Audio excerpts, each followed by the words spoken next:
Welcome everyone to the Potato Water Podcast. I've got the two L's. I got three L's. Luke and Lori Lakwsewich. I got a husband and wife team today. This is going to be interesting. We're going to venture down a road that we've never ventured down. Two artists living together. Let's see what it looks like. All right. So let's do a quick history just so we can catch right up. How'd you meet? In art college. Ooh, both of you in art college? At the Highlander. At the Highlander, right across from obviously Alberta College of Art. Yes. Highlander. Oh yeah, had the greatest Thursday buffet you could go. And so I was a starving artist. We'd go up to the Highlander on Thursday. They had all you could eat roast beef buffet, and we'd go and we'd pack in a week's worth. Oh my God! For the time, because it was only, I think at the time, $5.99 or something. But I mean, I was there way after. I don't know what years you guys were there, but were you in the same years together? No. I believe I was in third year, and Lori just started first year. Mm-hmm. So we sort of noticed each other on the youngins around the camp. Well, yeah, And when you're in fourth year, well, you're gone, and what are you going to do? You can have your pick of whoever may be interested. Okay. So, do you remember meeting him? Oh yeah. So you're older than you were in more in art. So what are you taking? What are you taking in art college? Okay, I started in '68, and then I eventually went into sculpture as a major. Yeah, obviously. Yeah, but I was really good at everything else. But they said, Luke, no, you can't go into visual communication. Yeah, you're VC, more a right, 3D guy. So we took sculpture. All right, and what did you? Where were you? Did you graduate? Oh, certainly. I even took a postgrad. The guy who never graduated. Okay, fine. Well, sorry. Anyways. Well, I went in 1970, and I went to be a painter, but I was seduced by textiles. Oh yeah, I could see that. I was a textile major. And okay, what does that involve? What's a textile? Okay, so I was for those who don't know. I was weaving, I was dyeing, I was designing block prints, I was doing making soft sculpture and sewing them. So there was all kinds of different textile stuff. It was really a blast. Right, but isn't it how that maybe you don't do that now, but it lends itself to every part of what you do as an artist. It has, right? Yeah, absolutely. And when I first started painting. Some of the early children's works that I did had literally was painting the textiles I was looking at. Yeah. Into the pieces, so it's pretty. Or you would include fabric into your paintings and. Well, that's what I would taught. Yeah. Paper things, collage. That was later. That was collage. Well, I mean, look what you teach at the store. Look what all your stuff is. It's all mixed multimedia and textures and things inside of things, which is ironic because your paintings have zero texture to them. There's no texture. It's visual texture only, which I find ironic that you're such a touchy-feely, textury person, and then your painting isn't like that. Is there two Loris living in there? I kind of maybe thinks there might be, but what happens in those paintings is I just get, again, I'm easily seduced apparently by visual things, but when I started doing them, I just thought they were going to be a stopgap measure and I could get back to my really funky, really textural papers. I was doing paper constructions. And then I just had to take this little health break and discovered oil paint and looking at something really deeply. And I just never stopped for like 25 years. Well, there you go, right? And it's taken you down this big road. But the surfaces are an integral part. That smoothness, how to make the paint do that, seems to be something for me that's really satisfying.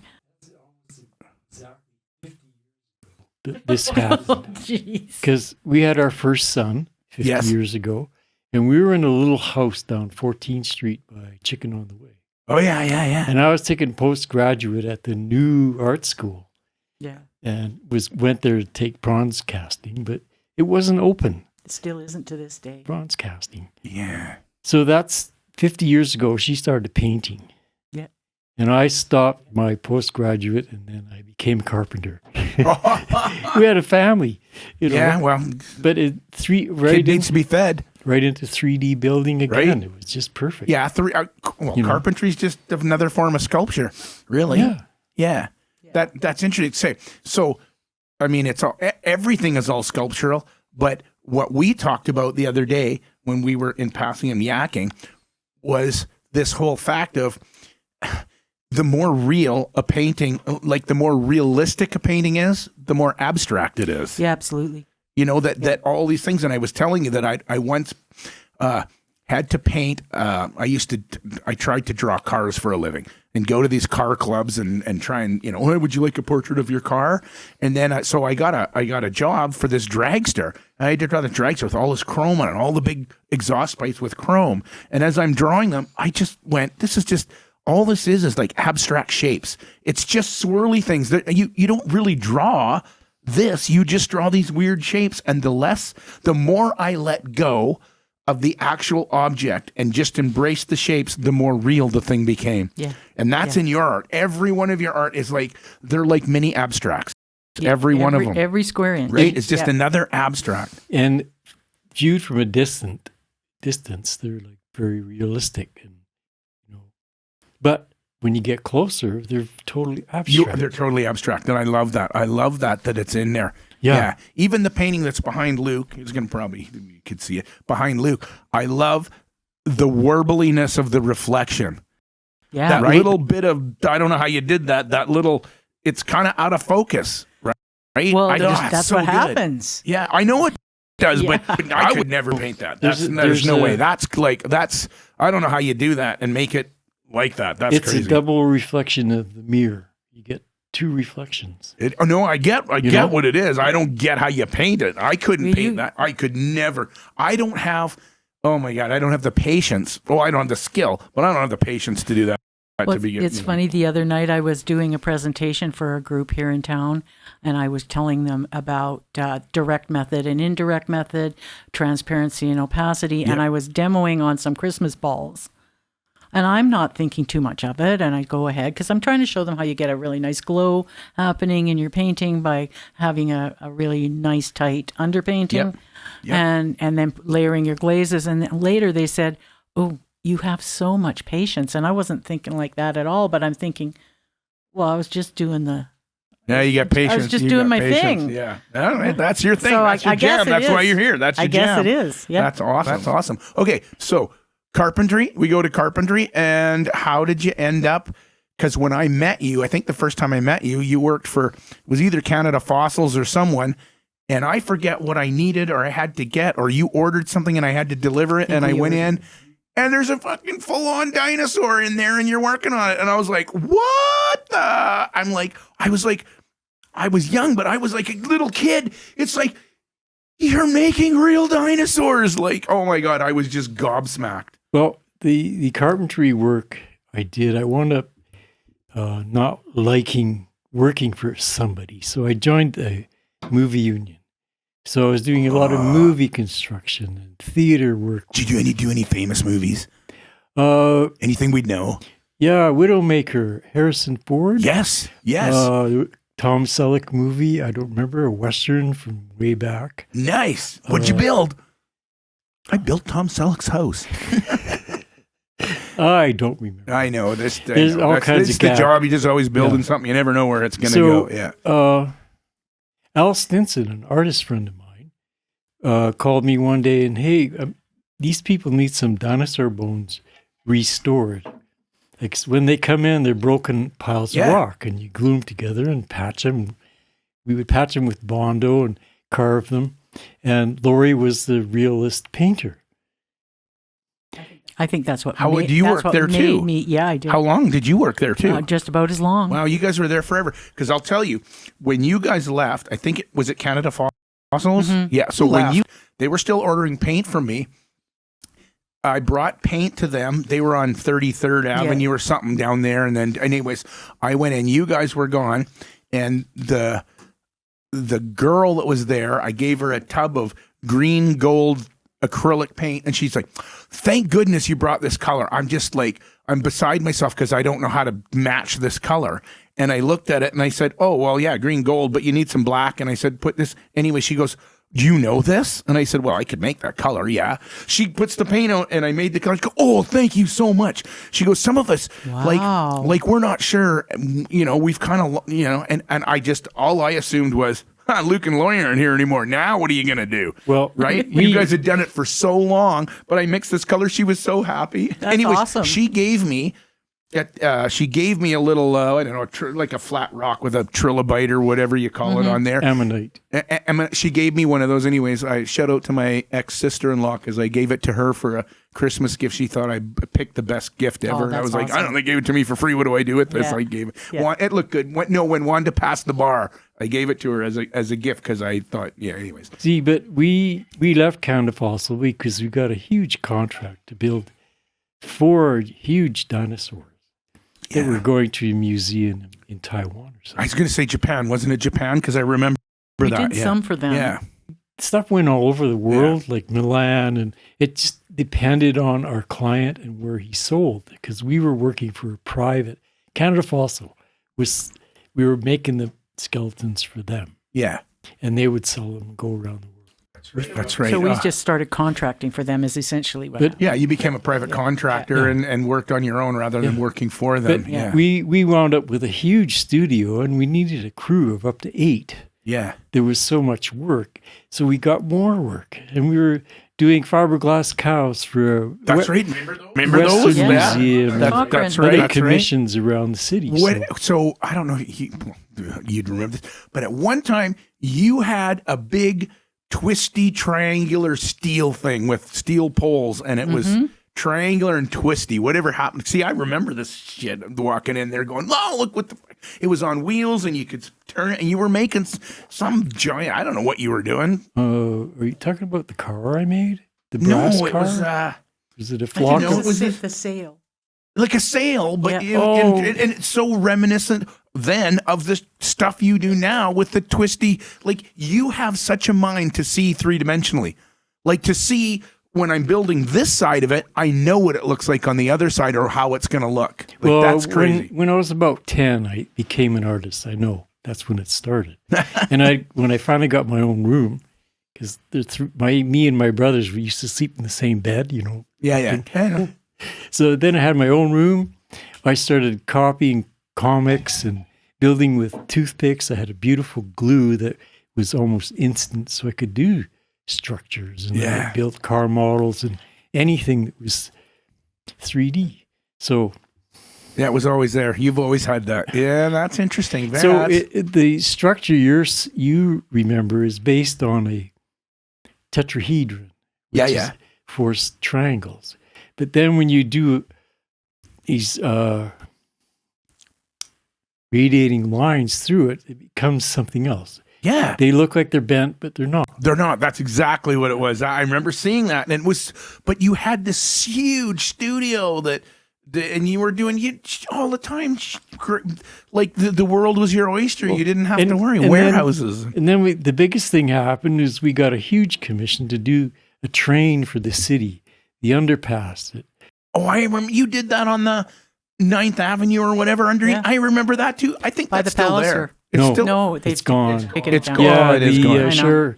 Shareholders weren't interested in maintenance of it. Yeah, there was so much grease and grime from the traffic. Yeah, I could see it. From the train above. I could see it. Yeah, and this grease kept running down the wall from the trains. And then no one knew how to clean it up. Yeah, so nobody. I get it. But that was sort of super cool too. Yeah, but I got my last dinosaur.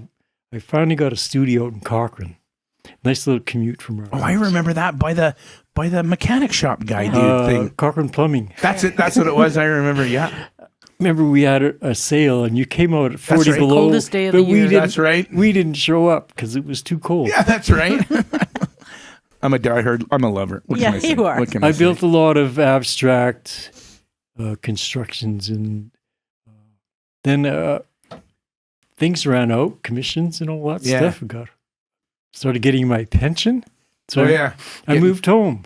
Got safety money. I don't have to. Yeah. Yeah. So I don't know if you remember, but I still have my coffee tables upstairs. Oh, Still. that's awesome. I remember that. So he made a coffee table. Well, so I took, this would be I guess you'd call him my step grandpa. It's my ex-wife's grandfather who had a farm out by High River, but he had all this stuff. Anyways, he gave me a bunch of barn board. So I had someone put the barn board together and make a tabletop, and I got a piece of glass cut for it. And then I went through his garage and I took all this metal and I gave it to Luke and said, here, I need you to make me a tabletop.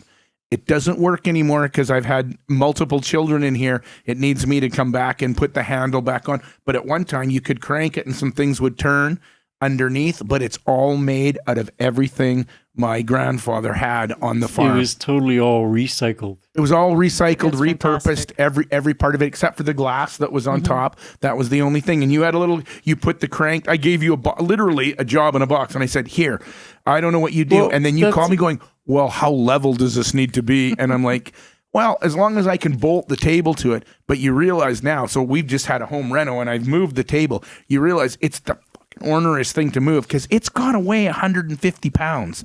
This coffee table, because it's all metal and this little piece of wood on top. The wood doesn't want to hold it, so you have to grab it from the bottom. But I still have it, and it's still very close to my heart because it's part of my, if you will, ex-family. But it's part you. It's part of all my life with everything that's in it, and it's so sculptural. So that is, we call that repurposing or recycling, and I'm still doing that now. It's my Let's talk about that for a bit. Construction. Okay, we'll get back to you. Oh, yeah. Let's talk about that. Hold up. I want you to hold up. Well, either of them, but let's start with that. This is, I want you to tell them what this is because this is so fun. I know what it is, This but is what's it made from? Because this is the best. This is an articulated model of, let's say, a small, and it's made from vegetable steam. Right? The little round vegetable steamers that you open up and then you fold up. Yeah, and So I don't know how many I've given you, but every time we find one, I'm like, oh, save it. Give it to Luke. He loves those things. well, I don't repurpose those. yeah. They're cheap. Or we take trips to IKEA and load up on them. Yeah, because they're so cheap But- now. Yeah. But okay, so what about the purple one that's there? Okay, I'm getting there. The reason these articulate is all those years, 40 years of making dinosaurs, they were always in a static pose. That's right. And I wanted to maybe design an armature that moved, and then the museum could change the pose every few months or so. yeah. Because you know how you get bored of a piece of art after, you don't even see it after That's a while. right. Absolutely. So I've always wanted to make a movable armature. I have some prototypes, but never got there. But when I retired, I figured out I could make my own articulating dinosaurs by using the steamers and figuring out joints and Wow, articulation. that's crazy. So, So how do we get to the purple one? well, the purple one is the head from a large dragon. Okay. You can actually see the vegetable steamer plates. You can. You can. Yeah. So We'll zoom in on those later and But we'll take pictures before he leaves. there's a body that goes with this. He's got a the whole 5-foot body. wingspan. So how did you dye that purple? No, it's a special transparent automotive paint. I love it. Oh, You okay. can see I use it everywhere. Oh, so these two are you're using this automotive paint. Yeah. And how are you applying it? Spray. It's spray. Well, these are all brass lamps. Flip it over. Let me see the bottom side. That's too funny. These are all.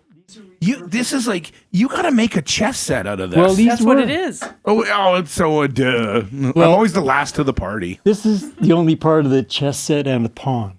The pawns, yeah. Okay, that's the queen. And then I had the rest, but I didn't bring them all. And then I had a bunch more lamps that I took apart and made rockets. Oh, that's awesome. The same kind of components. I just alter them. Like they don't even look like those components whatsoever anymore. I deliberately did that, so you can't tell. You have to sort of Yeah. Chew on that, But Jeff you know, DeBoer. all Yeah. Chew on that, Mr. Ermer Mouse. I'm just kidding. I they're love pretty. you. I love you. Those are pretty amazing. They are. They're amazing. But this is a whole look other- at that. it's a Yeah, whole but other thing. he's got a little foundry. He's making it. Oh, yeah. Whatever. You So can make just this imagine- dude's finding stuff. This is brainiac stuff right here. To These- find that and have the vision to go, I could use that for this. These are doorknobs, and imagine this is where the lights would have been in a chandelier. Oh yeah, So I yeah. just replaced them. That's fantastic. I know you used to always go. I know if you've ever been down, but that you go down on 8th Avenue and buy whatever it is, the restaurant, whatever, Salt Lick or whatever. There's that horse. The horse, yeah, he's lovely. I don't know. I love that horse. And then Yep. all these guys that make these horses full size out of driftwood, and they're stuffing driftwood in, Yeah, and how that seems to be a real- I think the vision for that is absolutely incredible, right? But Yeah.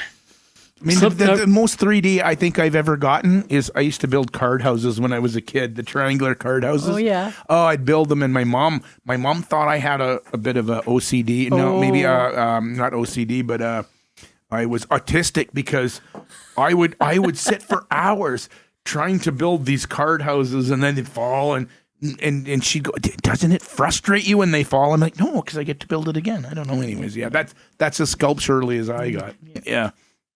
That's super cool.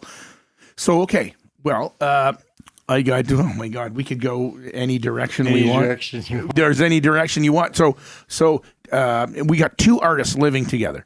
So right away that was okay. Like you never had a problem with that. To be honest with you, no, that is not Because we got sculpture. Yeah. We got 3D, 2D. Yeah, That's the thing we worked out early, is discussing art. We do it, and we do it every day. We Pull your mic closer. basically discuss art every day. Laurie's an educator, and we're always Yeah, expanding. I know. Okay, We were a team. So that being said, Laurie's an educator. Where are we with the pad of paper and the charcoal? And we kind of talked. You were getting close, and I'm where I'd like and this new paint kit. Where are we? Because he sculpted for so long. He's back into it. You can draw. You know you can. Draw and paint. I was interested. I'm still am in going back to do that because my hands are wearing out. Yeah. I can't do the things I used to do to make sculpture. So I thought I would do. So where are we? Are we in? Or where are we? What are we doing? I'm back at sculpture and using CBD oil. All right. Back to sculpting. Yeah, it's hard to kick a habit, right? It's hard to kick it. Exactly. That's We'll just keep how on he him. thinks. We'll keep on him. Yeah. We'll keep on him. I know you were so excited when he bought a pad of paper. It was Yeah. like, oh my God, please. Yes. Yeah. That's I awesome. was really excited for him. Well, he'll because get there. We baby steps. He's with got him. everything he needs. He so. does. That fire never goes out. No. Don't you love the thing? Part of the store. What I love about the store is I will get somebody will walk in and they're looking around and go, "Hi, can I help you?" And they go, "Yeah, no, I'm fine." I'm like, "No, if there's anything you need." Well, I used to paint a long time ago, and I'm like, high school, and this is like a 65, 70-year-old, even older person going, "Well, I used to paint. I just thought anyways, it's for naught." I'm like, but it's not for naught. You're standing in an art store. Something drove you to come walk in the door. I said, that pilot light's still burning. I said, why don't you just throw some kindling on it and see what happens? Just draw a line. Just do something. See if it'll burn. I bet you it burns. And man, as you know, how many classes you teach, between the seniors you teach up in the north and all the things you do, like those fires they ignite right away. Yeah. And man, they come in droves now. They just, when you just... Yeah, and they don't just aren't walking by and see the store. That's it. You have to purposely go to That's where what I the said. store You have is. to go in. You don't just. Our store is not a drive-by. No. You can't go, hey, there's an art store. Like, we're out of the way. You have to drive to us. And if you, A, drive to us, and B, walk in the door, that fire's burning more than you know. Yes. Yeah, absolutely. But as far as we've been married 52 years. Awesome sauce right there. Awesome sauce. We worked it out really early. We're basically both grumpy first thing in the morning.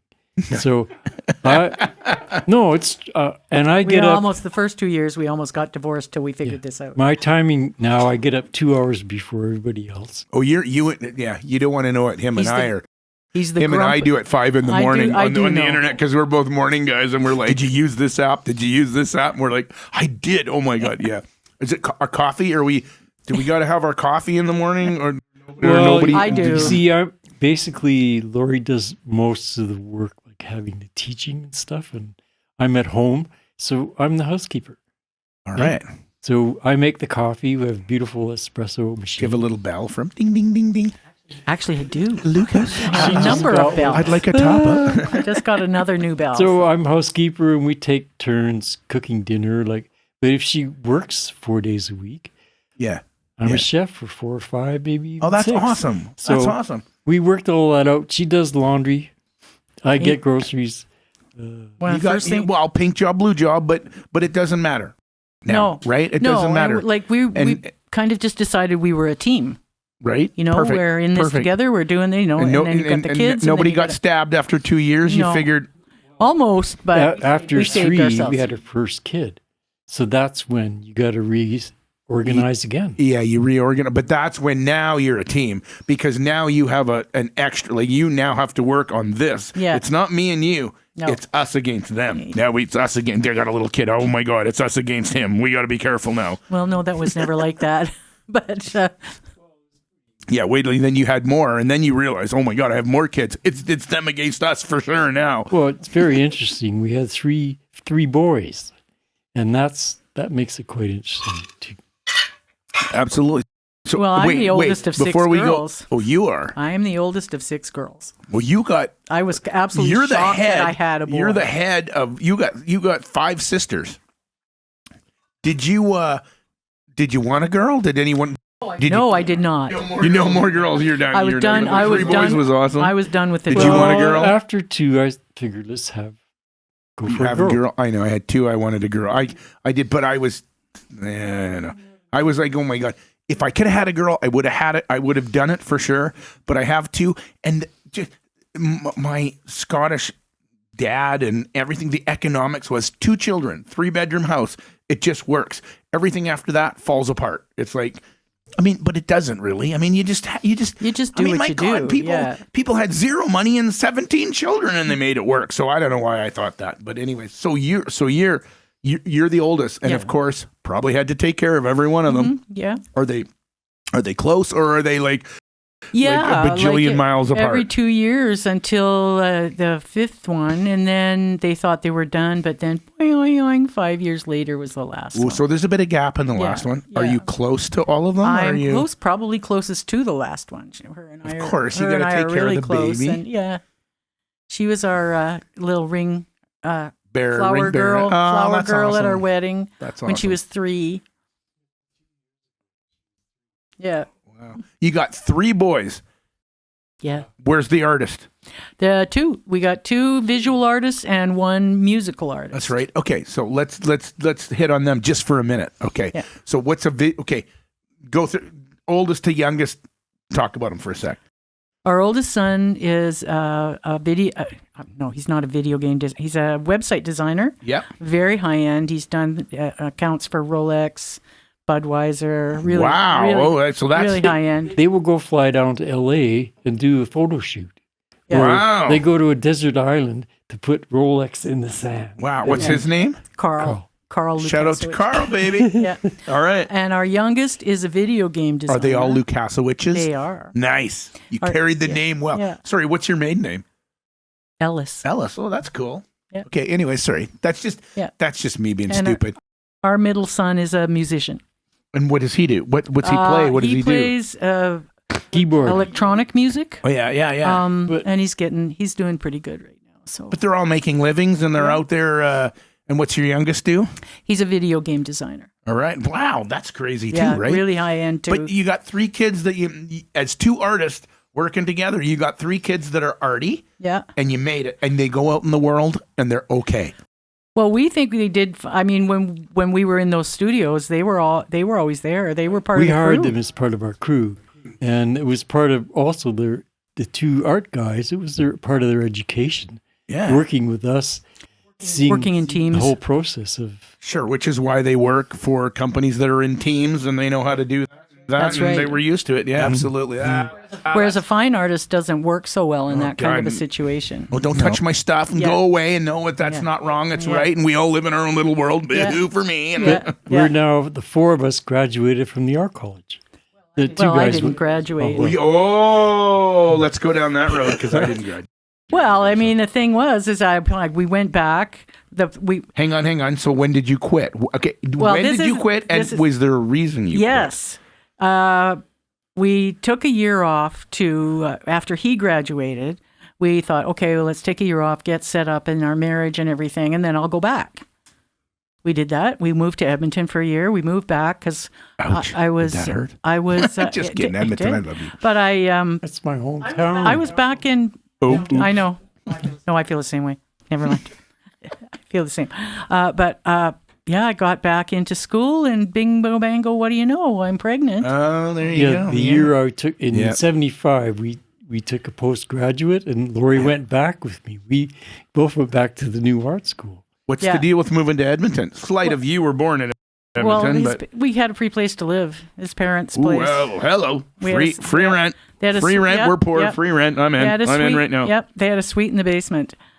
But yeah, and so that just kept kind of happening. Like I get one to the point where I thought, okay, now I can go back to school, and I'd start again, and then another one. So on the third one, he says to me, well, is there anybody there? Maybe. Is there anybody there that you actually want to learn from now that you've been painting for a while? And it was like, right now, no. Yeah, I'm probably better off in terms of my body of work to just keep making my body of work. That's right. So you that's wouldn't have just now you wouldn't have got anything more finishing than you would have. You wouldn't have. No, absolutely. Yeah. I wouldn't have turned into what I've turned into. Okay, go. That's okay. Hey, we'll just you go pee. It's all right. Yeah, so I've always felt really bad about that. Like, I never finished. And do you feel guilt? A little bit of guilt that you didn't get your little bit of guilt, but I would not. You could go back and get it. No, the university owns it now, and it's like even worse than ever. But I'm there. Are you? Yeah, and how do you? I'm there. I'm teaching. How do you like it? I've been teaching there for 25 years. I know you have. I know. And that's part of the reason I hounded you down to get you in, because you have such a wealth of knowledge and you're like a cornucopia of things that you can do. But besides the multimedia, the acrylics and watercolors and children's books and collage, like. That's why I always wanted you. I'm like, man, no one comes with as much knowledge as you have. So. Oh my gosh, thank you. Oh, you know that I you're way up here. Anyways, I don't know what goes on there now. So but you've done good on your own. I have, and it's just funny. Just in this summer, I got a letter from them saying that they wanted me. They couldn't find my credentials because I don't have any. And what I said was, you have them. I only went to the school to this point, and here's what I do have. And I have these 3 years and the other 25 that I've been working for you. Yeah, I think that speaks volumes. And Thank you very much. my evaluations bear that out too. Because we get evaluated after every course. Yes.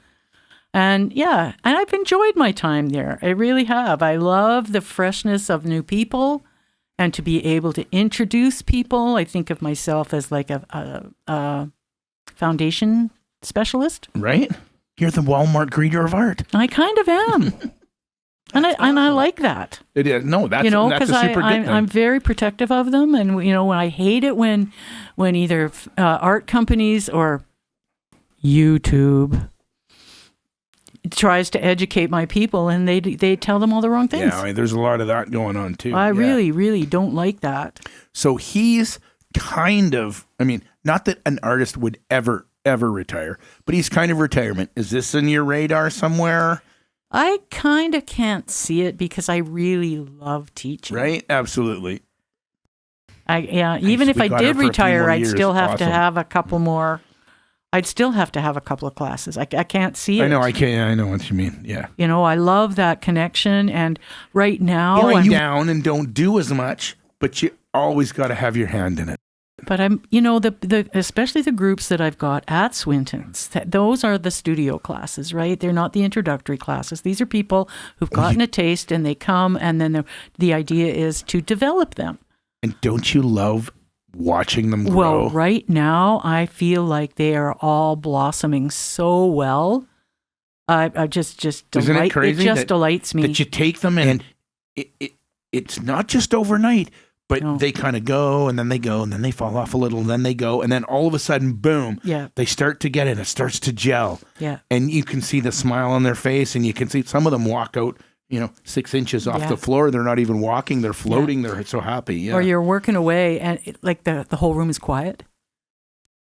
No one notices that it's quiet because they're so in it. Did I sleep? Am I boring? What's going on? But no, they don't care. They're concentrating. They're not lost. Yeah. They're in the zone working. Yeah. And they're all so unique. Isn't it so true? That's the best thing. They're all making these really great things, and half of them don't know how good they are. I know. That's the other thing they don't realize. They just think they're sort of comparing themselves to the rest of the world or something, like they need to be way up here. I'm like, do you know where you came from and where you are? Like, you're like crushing it. The only competition is yourself, not the rest of the world. No. And you've. That's one of the big learners for any professional. Is that once you do that, you realize, art is competitive because, the market is what it is and, you're going to put your stuff out there. But that it's also so subjective on your part as the artist and on the part of the consumer. Absolutely right? Subjective. And the collector. So that the best way that you can make art that's going to sell is to make art that you love so much and that you're just make art that you love. You're not just make art for you. Do not make art for the market. And I've always said a million times, for every painting there's a buyer.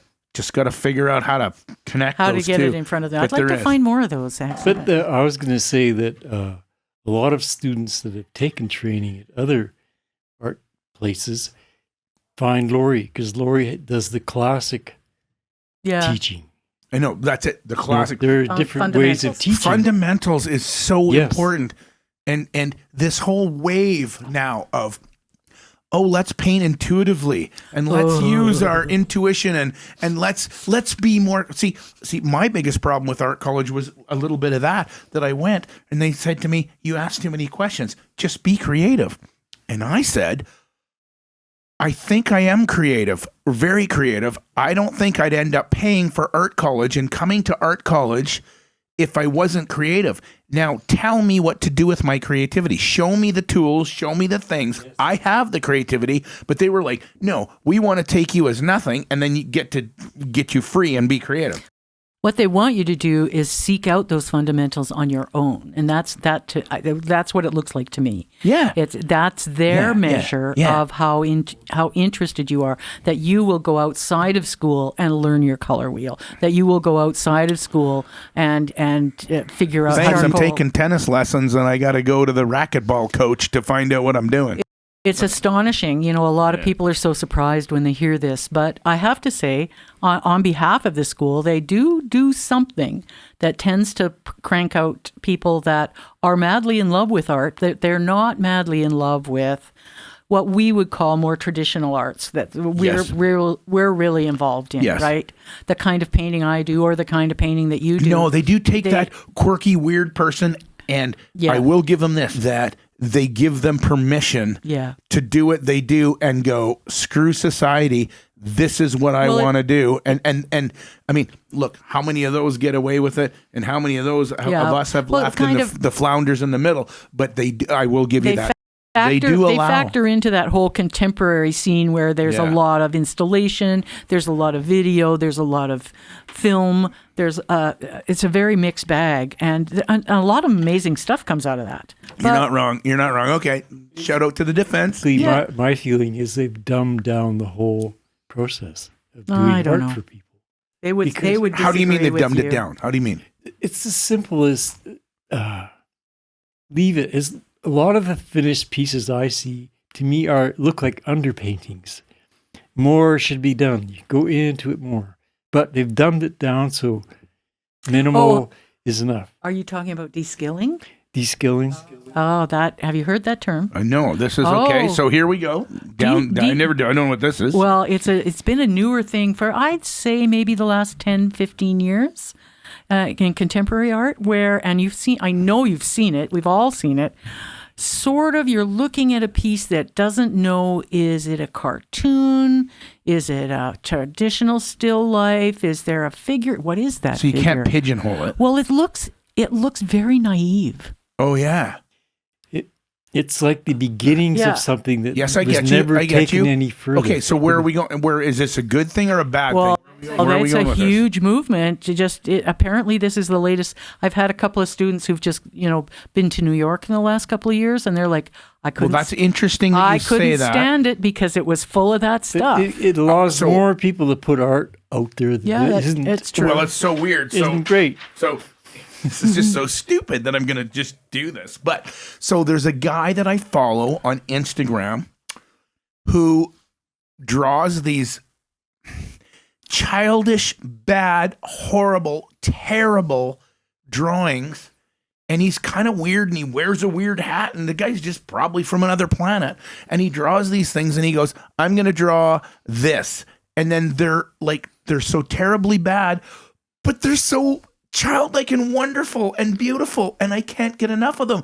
And I think he's a god, and I love him because he just goes, oh, and if you're going to draw a giraffe, I'm going to draw a giraffe. And then he goes, and they have big necks, but they have these weird teeth, and they have these little things. And he has an array of stuff, Posca markers and oil pastels and ink and a brush, and he just uses whatever the fuck he wants to use, and he draws these weird drawings. I wish I'll find his name and we'll put him. I love that. And sort of at some point, it's like, at first I thought, the hell are you doing? Dude, seriously? Yeah. And you should see the comments. Everybody's like, get off the internet, get off the planet, go away. You're the most annoying person. And I keep watching him and watching him. And I'm going, I love it. And then so here, while I was waiting for you, I'm just doodling on here.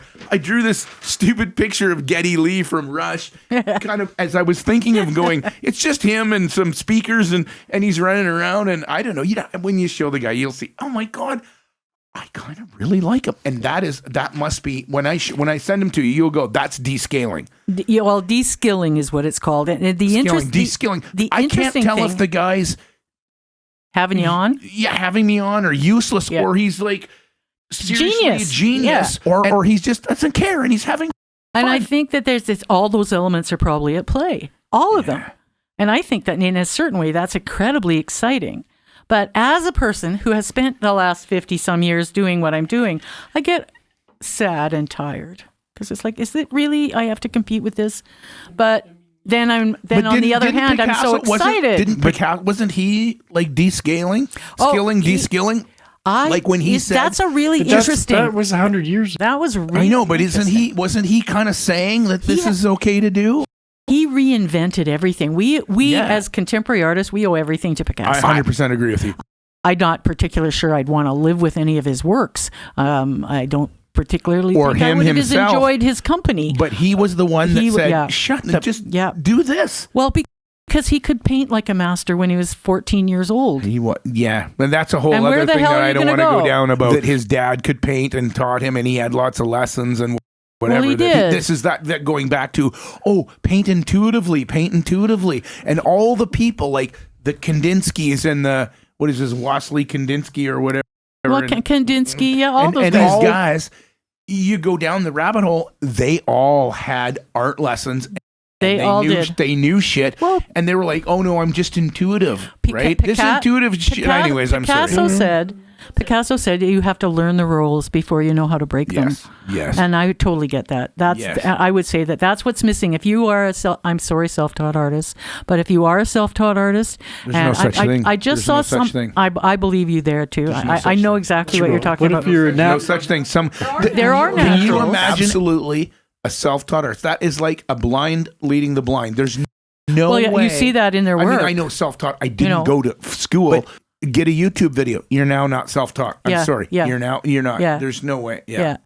Anyways, but they always were like, because people say to them, oh well, I guess people who have got degrees look down on self-taught artists. I don't think that's necessarily a fair thing. But as you say, no one who thinks they're self-taught is actually They're not self-taught.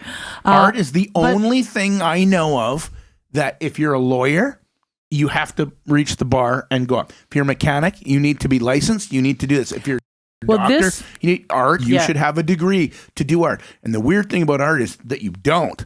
But the weird thing is that my neighbor could go to university and have a MFA, BFA, blah, blah, blah, and not sell shit. And I have never been to school, and I could outsell them in a heartbeat, and it's all acceptable. Yeah. It's a weird kind of thing. What we were taught, what I remember being taught in art college, the few years that I went, was you can do anything.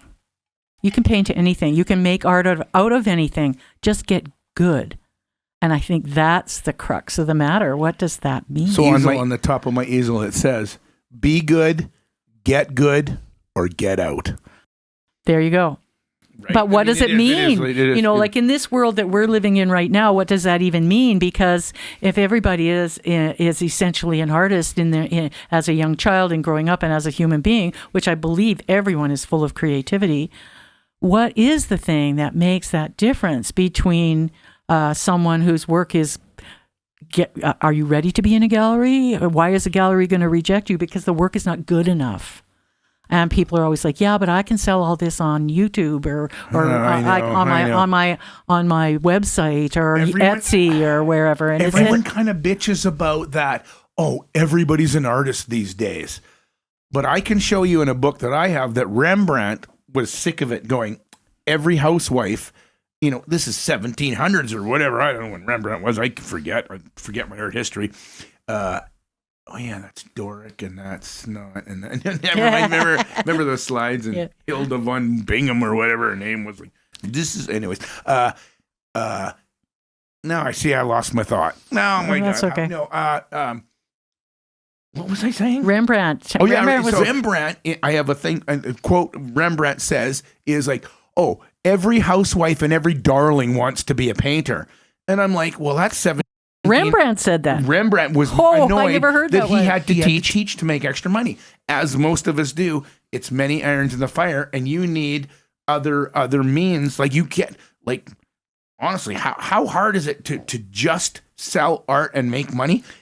It's very few. Like very few. If Mike came to me and said, "I want to be an artist," plain and simple, I'd be like, "Good luck, have fun. Don't call me because I ain't paying any more money for you." Yeah. Like it's the hardest thing.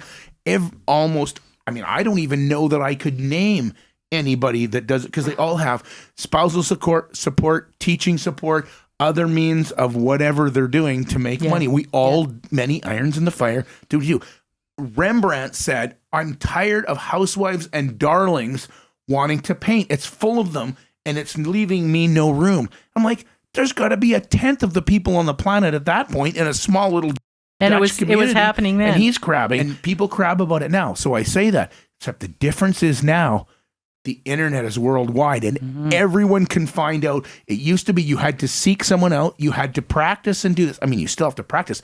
But holy shit, the knowledge is right at your doorstep for anything you want. Yeah. You pick and choose what you want. You pick and choose what you're learning. And it's still hard. But there is it feels to me like there's a lot more competition out there. Well, there is, because here's the thing: if everything is art, then nothing is art. That's right. Very and good. So it's like you kind of just have to. We're at probably the most exciting time in history to be an artist. We have access to the most amazing materials and amazing tools. We have the internet. If you Rembrandt here, I just wish you could put him here and he'd be like, "Are you serious?" I know. And you know what he'd say? I honestly think I would love to sit down with Rembrandt at lunch, and you know what he'd say? "Wow, this is really cool. This is amazing. I can't believe the shit you have, and not one of you knows how to draw. And you don't know how to use that. Not one of you knows the fundamentals about composition or light and shadow." Yeah. He's like, you have all of this, and you don't even have the basics. Yeah. Like, yeah. I don't know. I can't speak Dutch. I'm kind of Dutch, and I can't even speak a bicycle. I don't know. I don't know a Dutch. I don't have a That was Italian. I dude. know. It's That was Italian. what's the matter for you? You can't even draw. I'm right. Okay. Couple of rounds, last rounds. Do you remember the, like, you kind of touched on that. Do you remember the day you wanted to be an artist, or the time, or when you realized that's it, I'm an artist? Well, looking back after an art education, I realized it was when I was 10. I was very ill for a year as a young child. Was in a coma actually for 2 weeks. You were in a coma? Yeah. For why? For how? What? Various diseases, childhood diseases. Because you actually painted 2-dimensionally and it shut you down, and then you realized, like, His body became allergic to itself. Oh, that's weird. Yeah. But after that, it just was doing art. Wow, I guess you can't date yourself. That's weird. Like, And I can't date myself. I'm allergic to you. Junior high and high school, all the way through, it was all art. Wow. Yeah. So that's a thing. School. What about school? Like art. Were you art in school? I was. Well, my mom said I was born with a crayon in one hand and a book in the other. Ooh. Are you an avid reader? Always. Are you an avid reader? No. Oh, see? Opposites right there. All right. Read. Give me the 5-minute version. What is it? Yeah. The guy says do this. Guy says, great. I read that book. Nice. Yeah. All right. Yeah. All right. So avid on his phone apps. Doodly you? Never. I mean, I love the opposite. I have Procreate, and I got he got him to get Procreate because I thought he'd really, really love it. Procreate's not intuitive. No way. No, he likes the apps. Me too. I love the little freaky apps. Yeah, me too. That's what he loves. and I are. We're happy. We're happy people. I've used Procreate. So not intuitive to me. I use Sketchbook. I think it's a little more intuitive, but I used to prefer Sketchbook. Actually, I used to like it, and I couldn't find it for a long time. So when I got the iPad, look at that. You can get Procreate is awesome. Except that I don't have time to learn all that stuff. I know it's a big learning curve. It's much faster for me just to go into the studio and do it by hand. Right, back to the thumbnail sketches and get her done. Yeah. For me now, I'm doing a lot more photography because I'm limited in the kind of work I can do. Yes. That was also your minor in art college. Was photography? Yeah. I learned. You're a photo bug. You're a shutter bug. Oh, I loved it from the day one. Because in the morning, I don't know where you go, but I'm like, I don't know how much Luke drinks at night or whatever, but at 5 a.m, he's standing on the LRT tracks taking a picture, and I go, "You're gonna get run over, dude! Like, I think you've been out all night drinking because it's like 4:35 in the morning and the sun's just peeking up, and the rails, you got all the light on the. I'm like, dude, and then you post it. I'm like, I mean, did you take that yesterday or do you walk every morning? Yeah, every day. Get up and go. You take the most amazing photos. I got to tell you. Well, thank you, and I'm grateful I can. And now this new technology, computers and internet, and his fancy old cameras. History now. It's all about the phone. It is. I mean, really, it is. It is. I haven't. I hate to say it, but my DSLR has been. Because I manipulate the photo so much now. Anyways, I don't need the best photo from the DSLR anymore. And everything about these crazy. phones is better. It's a better quality than our old Nikon. It is. Wake up, Apple. You need to fix that shit because the Android phones, oh my God, the cameras on them.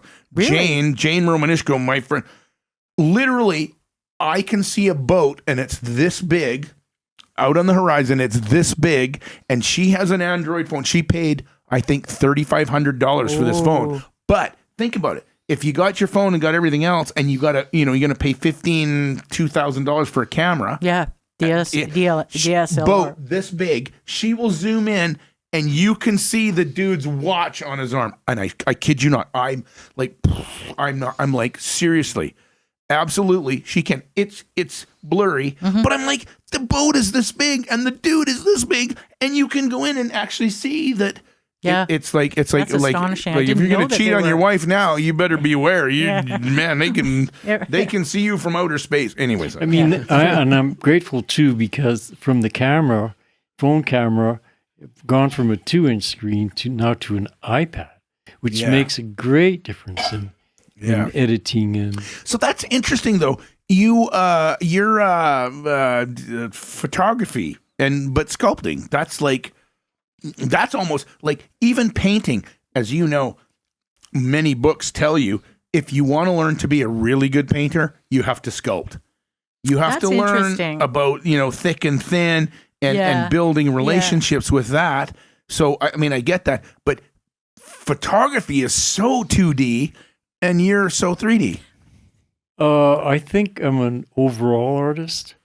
Like I can do. Oh, Mr. Bougie. He's like a total artist. Oh, you're bougie. Oh, bougie. Live with whatever. it, Doug. Live got with the it. long hair, got the beard. Oh, you're so bougie. Whatever. Oh, you can, of course. Yeah, Yes. sure. And I only choose to do a few things now. I love you. I love you. Thank you. Yeah.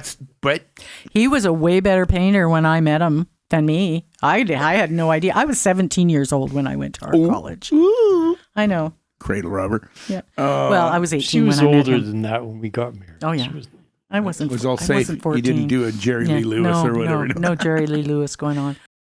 But just the same, we were very, very young, and art college. I was the best artist in my high school. I always had been. Yep. And then you go to art college, and it's like, whoa! And then all the best of the best are there. It was Not only from amazing. your city, but other cities. Yeah. Oh, I know. It's the same thing. It was Even amazing. for me in high school, in junior high, I'm the killer artist. Yeah. I'm the only guy that could. I mean, you want to pick up a chick? This is how you pick up a chick. Go.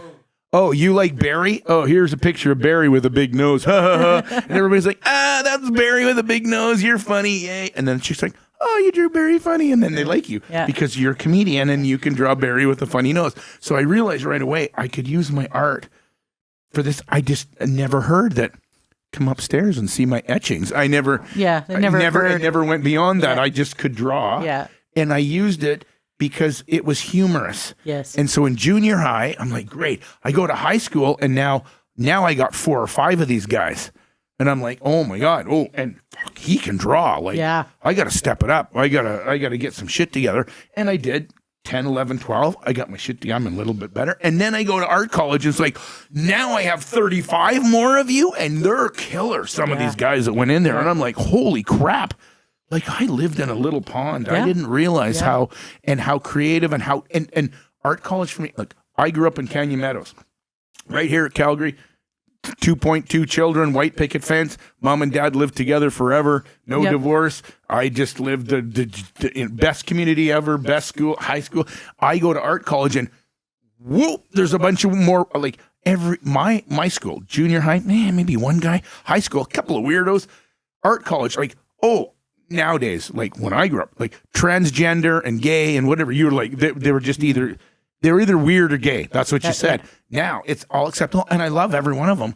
My best friends were all weird in art because art tends to do that. Yeah. But holy crap, when I went to art college, it's like, What? I'm not used to this. Like, I'm not ready for. Beyond the actual art education, there was this life education. There was these guys, and they had been all creative, and they dressed differently, and they're very open to art, and wonderful for art college for that because it's very accepting. And I will say, the one thing I pride myself on at Swinton's has always been, and I got kids that come and tell me this all the time. They come back after they haven't been there for years going, this was my little haven. This was my little place because I've heard that. Schools don't have that big, like when I went, art was mandatory. Yeah. I have an interesting story about when I was in high school and took art, and I didn't understand this until a few years later, but my high school art teacher, I was kind of her pet, and she wanted me to move on, and apparently her sister was a prof at the university. And so she had it all in her mind that I was going to get passed from her to her sister. She was a very severe woman and very, very serious about art. I just loved it in there. I could, basically do whatever I wanted. If the captain of the football team decided he was going to come in and get some easy credits, he didn't last 2 weeks. Nice. She had him out of there so fast. It was pretty awesome. But at the time when I was getting ready to go to secondary education, this couple moved in across the street from my parents, and they were in her parents' basement, and they were from the art college, and he ended up being Rick. What was Rick's last name? Oh, for heaven's sake, I wish. Well, Rick, you know I love you. He passed away just last year. So, but they were really great. They were telling me all the stories about, the kind of parties they have at art college, and that instead of at the university, you have to write papers. And I was good at that. I was a good student. Oh, I would have never. Got to know that at this time in the early 70s was the revolution. Yeah, it's all abstract now. Hardcore abstract. Well, we weren't taught. And if you wanted to do anything realistic when I went to art college, PU. Me too. And I'm way after you, and it was still more PU. Yeah. It stinks. The Cultural Revolution for young people. The whole thing was, you want to do anything, go in the stairwell and spray paint on the wall and be like as abstract. Like I wanted to be an easel artist, and you just you can't. You got to be. No. And installation art was the big thing. Oh, yeah. When I did, and people throwing bricks and whatever. I mean, Ken Barassa threw a brick, and he was from Montreal, and he got the award because he threw a brick from the 3rd floor, and I don't know, whatever. Yeah. But these old ladies, because I chose the art college because of Rick and Joy that lived across the street. They just kind of convinced me that you could do way more painting there at the art college than you could at university, because half of the stuff at university was academic and you had to do those papers. Not that I was against that, but I would rather do more paint. If I was going to become an artist, I wanted to actually do it.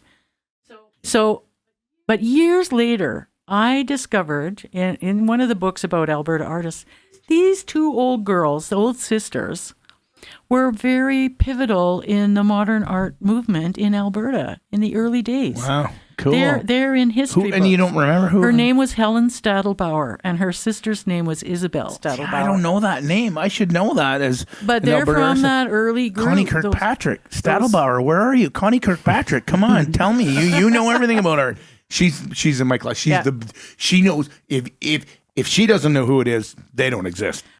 Well, I didn't realize how important they were until many years later. And I, looked back kind of wistfully thinking, I wish I could have gone back and told her that, what I did and where I am, and that she might not be proud of me because I'm a realist. And she was No, you're doing art. Very proud of you because you're doing art. You're doing art. You're still doing art. Married 52 years, 2 of you together, married 52 years. Nobody stabbed each other. Yep. 3 kids, still doing art, both of you, and you figured it out. I absolutely love that. I want to thank you for being here. I think that this is and I want to thank you for, the 30 years of friendship that we've had, and hanging out at your house and hanging out at your studio.